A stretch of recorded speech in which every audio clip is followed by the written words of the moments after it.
Welcome back to the deep dive. If you're looking for a real story of crypto innovation, maybe some crisis, and definitely high-stakes survival, well, you're in the right place today. We're diving into Bancor, BNT. Yeah, Bancor. It's fascinating because they didn't just join the DeFi party. They basically invented the main tool everyone uses for trading now. Right, the core tech. But it's been a wild ride for them, hasn't it? Oh, absolutely. It's an incredible story, but not always a straightforward success. They pioneered the automated market maker, the AMM, way back in 2017. They had the lead, the money, the big idea, but somehow they lost the market to rivals, like Uniswap. And now they're in court over it. Exactly. A huge legal battle where they're basically claiming Uniswap used their invention. Okay, so that's our mission today. Let's unpack this whole history. We need to look at how their big promise, this idea of guaranteed security, kind of blew up, and then figure out what they're doing now with this new thing, Carbon DeFi. Right, and dig into that lawsuit against Uniswap because it could honestly change a lot for open source crypto. Definitely. Let's get into it. Okay, let's rewind to 2017. Crypto was buzzing, but trading. It sounds like it was pretty clunky. What was the actual day-to-day problem Bancor first tried to solve? Well, the big one was what economists call the double coincidence of wants. It sounds technical, but it just means if you had some obscure token A, you had to find someone else who specifically wanted your token A and had the token B you wanted to buy. Ah, right. So finding a match was hard, especially for new or small tokens. Exactly. It really hurt the long tail of crypto. There just wasn't enough liquidity. Markets were thin, slow. Finding a trade could take forever or just not happen at all. It sounds like a real barrier. But couldn't, traditional market makers handle that? Why do we need a whole new system? Well, traditional market makers need volume. They need predictable profits. For thousands of tiny tokens, it just wasn't scalable or cheap enough. So Bancor realized maybe the middleman doesn't have to be human. Maybe it can be code. And that led to the AMM. That was the breakthrough, the automated market maker.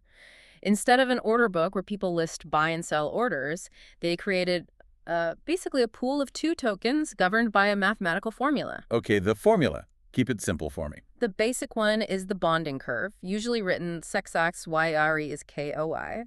Imagine a pool with token X and token Y. That equation just means the total amount of X multiplied by the total amount of Y in the pool has to stay constant, equal to some value K. So if I buy some X out of the pool, then the amount of X goes down. To keep K constant, the formula automatically makes the price of X go up relative to Y.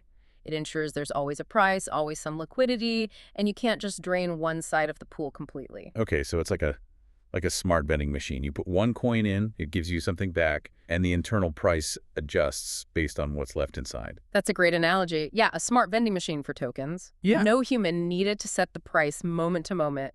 It's all automated. And people like this idea. They loved it. I mean, they raised $153 million in Ethereum in less than 3 hours back in June 2017. Big names, VCs, everyone jumped in. They really did write the first chapter of the DeFi playbook. Okay, so the AMM concept was revolutionary. But then, as others like Uniswap adopted it, this other problem popped up for regular folks putting money into these pools, right? Impermanent loss. Yeah, impermanent loss, or IL. It Yeah. sounds complicated, but it's basically the hidden cost of being a liquidity provider in these early AMMs. Put simply, it's when the value of your assets inside the pool ends up being less than if you had just held on to those same assets outside the pool. How did that happen? If the price goes up, shouldn't you make money? Well, yes, but the AMM formula forces you to rebalance constantly. So let's say you put an ETH in USDC. If ETH skyrockets, the pool automatically sells some of your ETH for USDC on the way up to maintain that psi.y do an SSK balance. Ah, so you end up with less of the token that went up and more of the stable one. Exactly. When you pull your money out, you might find you'd have been better off just holding the ETH in your wallet. You missed out on some of the upside because you provided liquidity. Ouch. Okay, so Bancor saw this problem, and they tried to fix it. They did. This was their big play with versions 2.1 and 3. They aimed right at passive investors, people who just wanted to deposit and earn fees without complex risks. They introduced two really attractive features. One-sided liquidity. Meaning I only needed BNT, their token, not a pair. Right. You just put in BNT, and the protocol handled the other side. And the second killer feature, 100% impermanent loss protection, ILP. Whoa, 100% protection in DeFi. That sounds almost too good to be true. How did they plan to pay for that guarantee?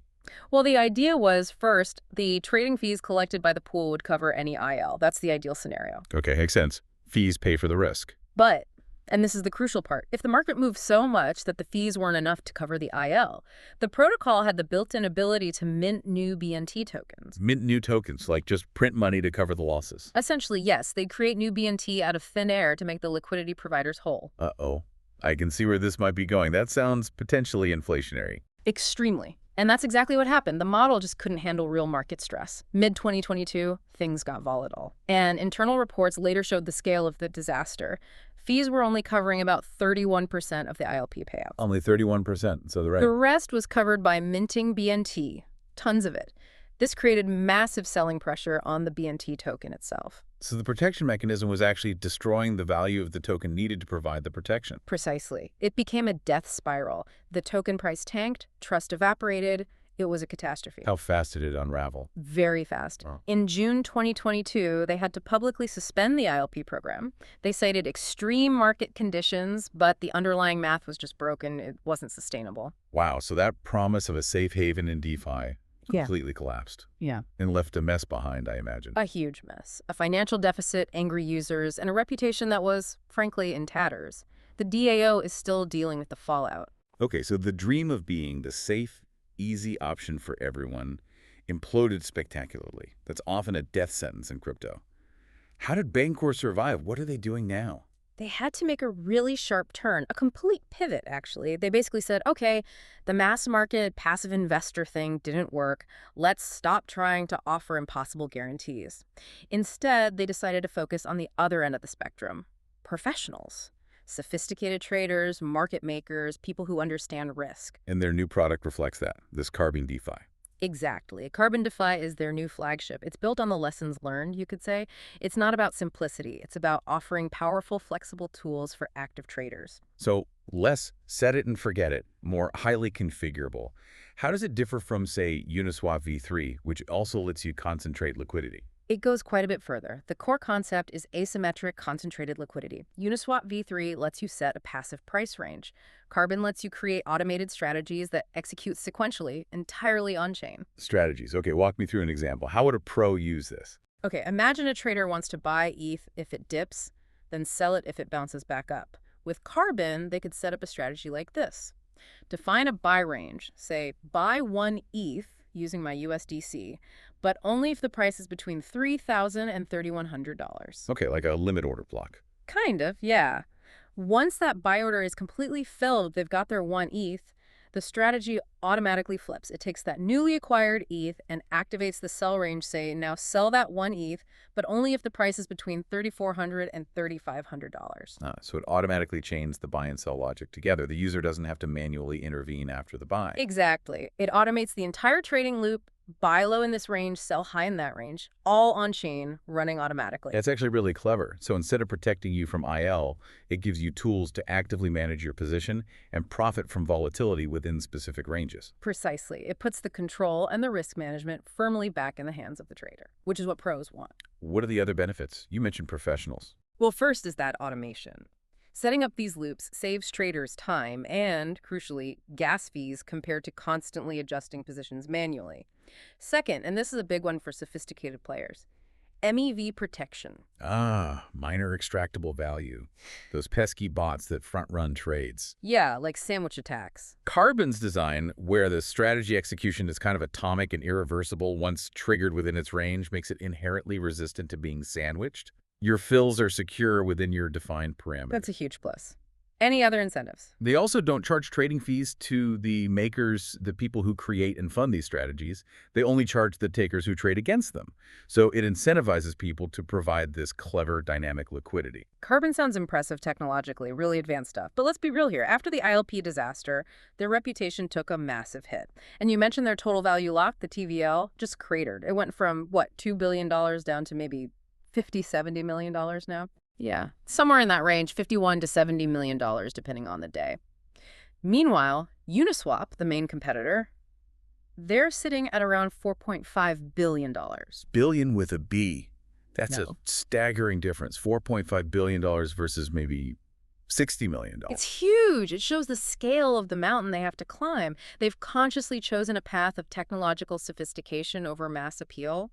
Carbon is powerful, but it's not simple. It's a niche play. And they're doing this while still dealing with the fallout from the ILP failure. Absolutely. That's the reputational risk. There's still mistrust. There's still that financial hole from the ILP deficit that causes tension within their own DAO, their governance community. And on top of all that, they're fighting legal battles. Two major ones, yeah. It's a company fighting on multiple fronts. Okay, what's the first one? The defense. They were facing a big class action lawsuit in the U.S. It was related to the ILP failure and also included allegations that selling BNT tokens was basically an unregistered securities offering. That sounds serious. How did that turn out? Well, good news for them recently. That specific suit was dismissed. But importantly, it was dismissed because the U.S. court decided it didn't have jurisdiction, not because the claims themselves were ruled invalid. So a win, but maybe not a total vindication. Okay, so one threat potentially neutralized, but then there's the other lawsuit, the one where they are the aggressors against Uniswap. Right. This is the really dramatic one. Bancor, through some of its related entities, has filed a major patent infringement lawsuit against Uniswap. And they're claiming that Uniswap's core AMM functionality infringes on patents that Bancor filed and was granted way back in 2016 and 2017, covering the invention of the automated market maker itself. Wait, are they claiming they own the patent to the basic Ceterai YEK Caracord concept, the thing that underpins almost all DEXs now? That appears to be the core of it, yes. They argue they invented and patented the constant product market maker formula first, and that Uniswap, and by extension potentially many others, built their success on Bancor's patented intellectual property. Wow. Okay, that's not just a business dispute. That's aiming at the foundational code of decentralized finance. So yeah, putting it all together, Bancor is the story of incredible resilience, a true pioneer. They invented the AMM, then tried ILP, which spectacularly failed. But they didn't just die, they pivoted hard to Carbon DeFi, this advanced tool for pros. And despite everything, the lights are still on. Development is active, looks like around 40 code commits a month. About 7 developers working on it. So they're not trying to be the biggest pool of money anymore. What's the strategy with Carbon then?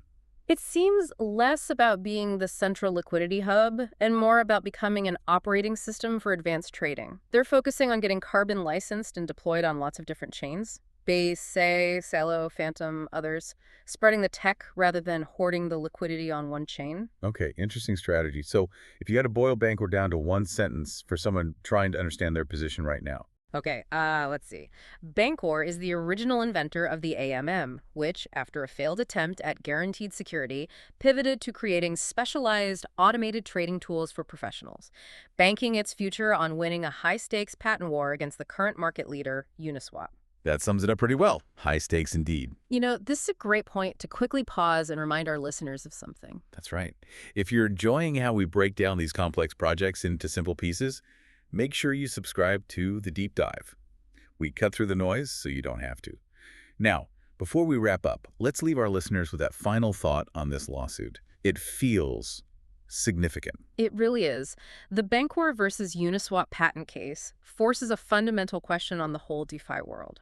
We think of this foundational code, like the basic AM logic, as being open source, right? Something everyone can build on. But this lawsuit asks, can one organization actually hold legally enforceable patents on that foundational code?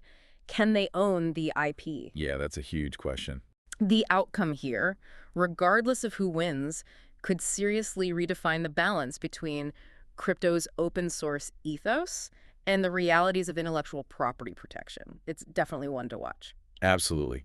A potential turning point for how innovation happens in this space. Fascinating stuff. Thanks for breaking it all down. My pleasure. Always interesting to dig into these stories. Thank you for joining us for this deep dive. Until next time.